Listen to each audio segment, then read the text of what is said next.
Yo, everybody, this is Dragon Mania, your favorite chess channel, I hope, because this is a new kind of the video. It's an opening video on how to play e4, e5 by Nigel Davies. So now we will see what he recommends against the real lopez, and actually it recommends some e5, the keres variation. The keres is characterized by the f pawn break in the real lopez, e5, knight f3, and actually I hope that you like my channel. And here to play knight f6. No, not knight f6, a6. And here we will cover bishop to c6 in another video. So now we'll cover bishop to a4. Knight f6, castle, bishop to e7, rook to e1, b5,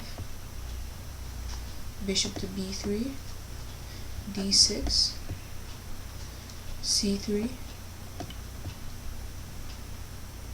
castle, h3, to prevent bishop to g4. If he plays d4, well, you can always have the option to play bishop to g4, and well, it's not pretty good. So h3, knight to a5, bishop to c2, c5, d4. From the time I like the classic variation, c takes d, knight c6, because it's pretty solid, and then bishop to d7 is like enormous solidity from black's party. But I changed for the keres, and this is the keres.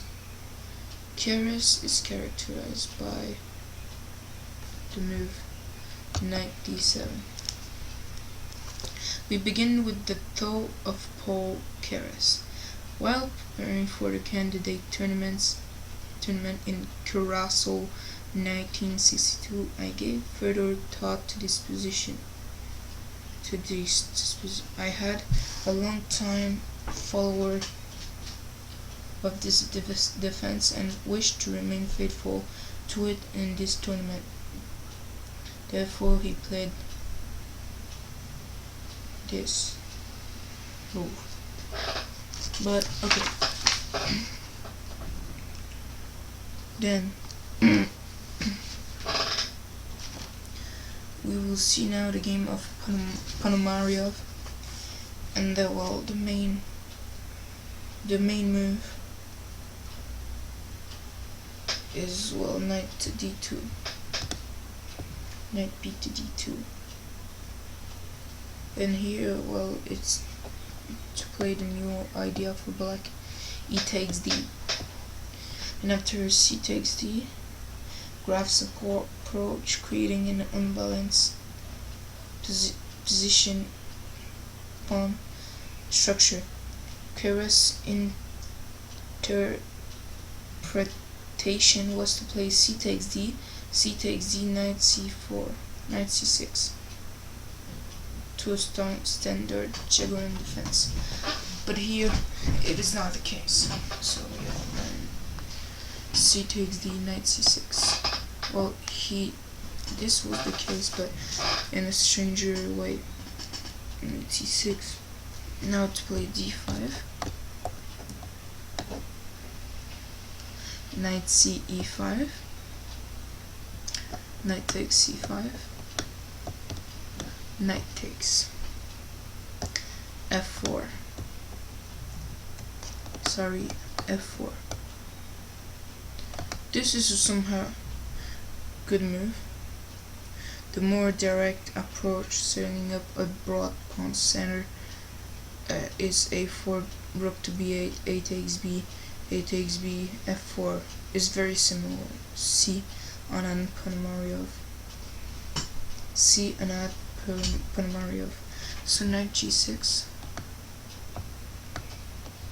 Knight g6, fairly standard. Now f3. And then bishop to h4, exclamation mark. In my view, this is the only way for black to play f5.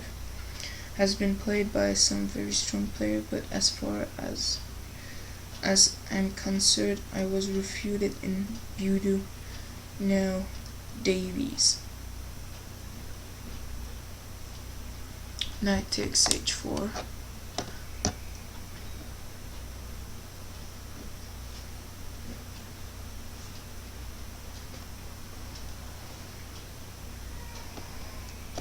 And yeah, but you can't take with the knight because of f5, and then the knight is blocked, and well, g3 and picking up the knight is unpreventable. So queen to h8, h4. There are other possibilities, but we know that in this position it's fairly good. Like if here rook to f1, whoops, whoa,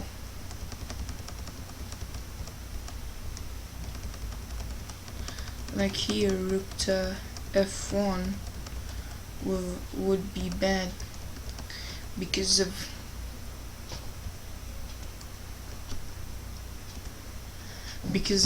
bishop to g3, and the f pawn is struggling,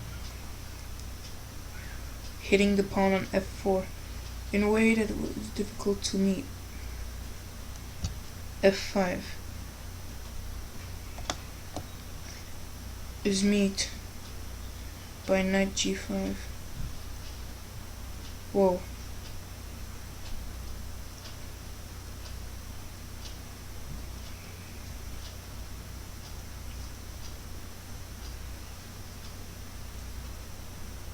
No, I'm sorry, knight e5 now.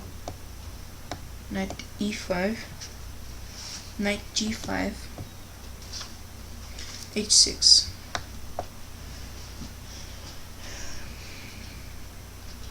Knight to f3.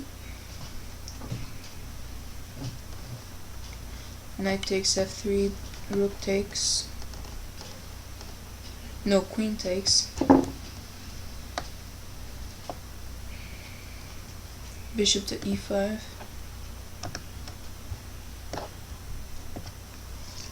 Bishop to e5. g4. Bishop to d7.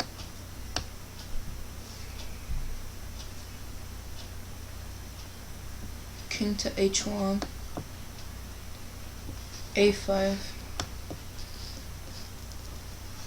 Rook to g1, g5,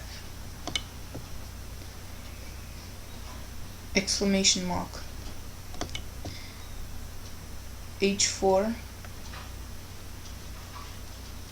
f6, blocking the king side with approximately equal chances. But in this position, I think that black has some better little chances more than white, because he has the 3-pawn passed pawn in the center, and the pawn of white are really good blockade by the bishop on e5, and he's actually really strong. But if we can exchange the white bishop for the white bishop, it will be it will be really great. So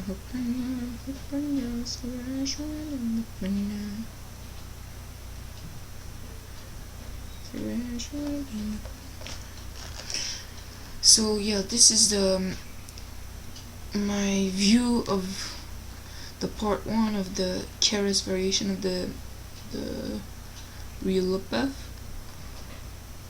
See you in part 2.